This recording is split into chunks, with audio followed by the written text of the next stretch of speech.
ಎಲ್ಲ ಸಮಾಜದ ಜನ, ರೈತ ಸಂಘದವರು, ಬಹುಜನ ಸಮಾಜದವರು, ಬಾಬಾ ಸಾಹೇಬ್ ಅಂಬೇಡ್ಕರ್ ಮತ್ತು ಬಸವಣ್ಣನವರ ವಿಚಾರದಲ್ಲಿ ನಂಬಿಕೆ ಇರ್ತಕ್ಕಂಥ ಒಂದು ಸಭೆ. ಕರ್ನಾಟಕ ರಾಜ್ಯದಲ್ಲಿ ಮೂರನೇ ಶಕ್ತಿ ಉದಯ ಮಾಡಿಸೋದಕ್ಕೆ ಸಾಧ್ಯ ಇದೆಯೇ, ಈ ಕಲ್ಪನೆ ಬಗ್ಗೆ ರಾಜ್ಯಾದ್ಯಂತ ಪ್ರವಾಸ ಮಾಡ್ತಾ ಇದ್ದೀವಿ. ಅದರಲ್ಲಿ ಇವತ್ತು ರಾಮನಗರ ಜಿಲ್ಲೆ ಇದೆ, ನಾಳೆ ಮಂಡ್ಯ ಇದೆ, ನಾಡಿದ್ದು ಮೈಸೂರು ಇದೆ. ಹೇಗೆ ಎಲ್ಲ ಕಡೆ ಪ್ರವಾಸ ಇದೆ, ನೋಡೋಣ. ಪ್ರಯತ್ನ ಮಾಡೋದು, ಫಲಾಫಲಗಳು ದೇವರಿಗೆ ಬಿಟ್ಟಿದ್ದು, ಜನರಿಗೆ ಬಿಟ್ಟಿದ್ದು. ಇಂಡಿಯಾ ಪಾಕಿಸ್ತಾನದ ನಡುವೆ ಯುದ್ಧ ಕಾರಣ ಆಗ್ತಿದೆ. ಸೇನೆ ಹೇಳಿದ್ದು ನಾವು ಆಪರೇಷನ್ ಸಿಂಧೂರ ಮಾಡಿದ್ದೀವಿ, ಯಶಸ್ವಿ ಸಿಕ್ಕಿದೆ ಅಂತ. ಕೆಲವೊಬ್ಬರು ಕಾಂಗ್ರೆಸ್ ನಾಯಕರು ಅದ್ರ ಬಗ್ಗೆ ಅನುಮಾನ ವ್ಯಕ್ತಪಡಿಸ್ತಾರೆ. ಅನುಮಾನ ಕಾಂಗ್ರೆಸ್ಸಿಗೆಲ್ಲ, ದೇಶಕ್ಕೆ ಅನುಮಾನ ಇದೆ. 25 ಜನರನ್ನು ಕೊಂದು ಅವ್ರು ಬಂದು ಸುತೂತ್ರ ವಾಪಸ್ ಹೋದ್ರು ಅಂತ ಹೇಳಿದ್ರೆ ಸೆಕ್ಯೂರಿಟಿಯಲ್ಲಿತ್ತು. ಒಂದು ಪುಲ್ವಾಮಾ ಆಯಿತು, ಅದರ ಹಿಂದೆನೂ ಆಯಿತು. ಇದುವರೆಗೆ ಅದರ ಕಾರಣ ಏನು, ಮಾಡಿದವ್ರು ಯಾರು? 25 ಕ್ವಿಂಟಾಲ್ನಷ್ಟು ಮದ್ದು ಬಂತಲ್ಲಿ, ಯಾಕೆ ಹೇಳಿಲ್ಲ? ಕಾಶ್ಮೀರದ ಪೊಲೀಸು ಇವತ್ತು ಕಾಶ್ಮೀರ ಸರ್ಕಾರದ ಕೈಯಲ್ಲಿಲ್ಲ, ಲೆಫ್ಟಿನೆಂಟ್ ಗವರ್ನರ್ ಕೈಯಲ್ಲಿದೆ. ಅವರು ಉತ್ತರ ಕೊಡಬೇಕಾಗಿತ್ತು, ಇದುವರೆಗೆ ಅದಕ್ಕೆ ಉತ್ತರ ಕೊಡಲಿಲ್ಲ.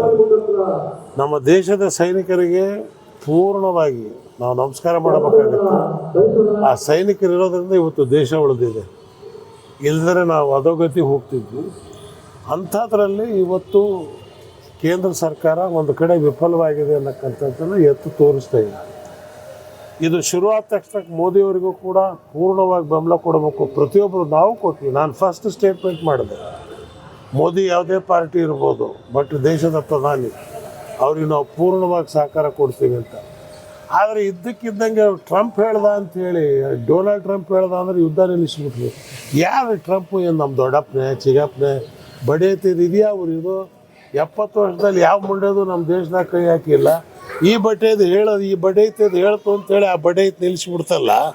ಏನು ಕಾರಣ ಇದು? ಯಾಕೆ ನಿಲ್ಲಿಸಿದ್ರಿ? ಇಂದಿರಾ ಗಾಂಧಿ ಬಾಂಗ್ಲಾದೇಶನ 93,000 ಜನ ಸೈನಿಕರನ್ನು ಹಿಡಿದ್ರು. ಇದೇ ಸೈನಿಕರಲ್ಲಿ ಅವತ್ತಿದ್ದು ನಾಯಕತ್ವದ ಇಚ್ಛಾಶಕ್ತಿ ಕೊರಗಿದೆ. ಈವನ್ ವಾಜಪೇಯಿ ಅವರು ಯಾವುದೇ ಮೂರನೇ ಶಕ್ತಿಗೆ ಅದರಲ್ಲಿ ಪ್ರವೇಶ ಮಾಡೋಕ್ಕೆ ಅವಕಾಶ ಕೊಡಲಿಲ್ಲ. ಸುಷ್ಮಾ ಸ್ವರಾಜ್ ಇದ್ದಾಗ ಅವ್ರನ್ನೆಲ್ಲ ಸ್ಟೇಟ್ಮೆಂಟ್ ಹೇಳಿದ್ದೆ, ಮೋದಿಯವ್ರು ತೆಗೆದು ನೋಡಿದ್ರೆ ಸಾಕು, ಅಚ್ಚೇ ದಿನ ಆಯ್ಗೆ ಅಂತೇಳಿ ಟ್ರಂಪ್ ಕೈಯಲ್ಲಿ ಇವತ್ತು ಹೇಳಿಸ್ಕೊಳ್ಳೋ ಪರಿಸ್ಥಿತಿ ಬಂದುಬಿಡುತ್ತಲ್ಲ. ನಮಗೆ ಅನ್ನಕ್ಕಂಥ ದುಃಖ ನಮಗಿದೆ.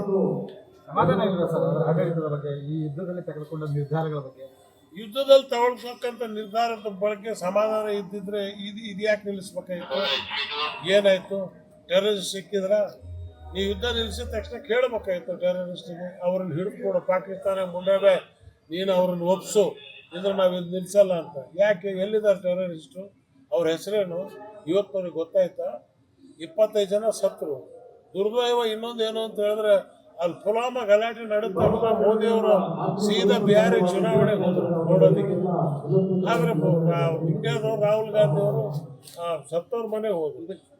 ಇವತ್ತುವರೆಗೂ ಕೂಡ ಮೋದಿಯವರು ಸತ್ತಿರತಕ್ಕಂಥ ಒಂದು ಒಳ್ಳೆಯ ಮಾತು ಹೇಳ್ತಕ್ಕಂಥ ಕೆಲಸವನ್ನು ಅವ್ರು ಮಾಡಲಿಲ್ಲ. ಅದು ನೋವಾಗಿದೆ. ಅದರಿಂದ ಇವತ್ತು ದೇಶ ನಾವು ಯಾರ ಕೈಯಲ್ಲಿ ಕೊಟ್ಬಿಟ್ಟಿದ್ದೀವಿ ಅನ್ನೋದು ಚಿಂತೆ ಶುರುವಾಗಿದೆ.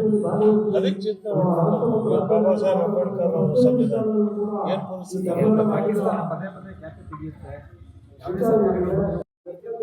ಯಾವುದೇ ಸರ್ಕಾರ ಅಂದ್ರೆ ಈ 24 ಗಂಟೆಯಲ್ಲಿ ಒಳಗೆ ಹಾಕ್ಬೋದು, ಮುಂಡೆ ಬೇಕು. ಯಾವ್ದು ಪಾಕಿಸ್ತಾನ ಹಿಡಿದ್ರೆ ನಿಂಬೆ ರಸ ಇದ್ದಂಗೆ ಹಾಕ್ಬೋದು.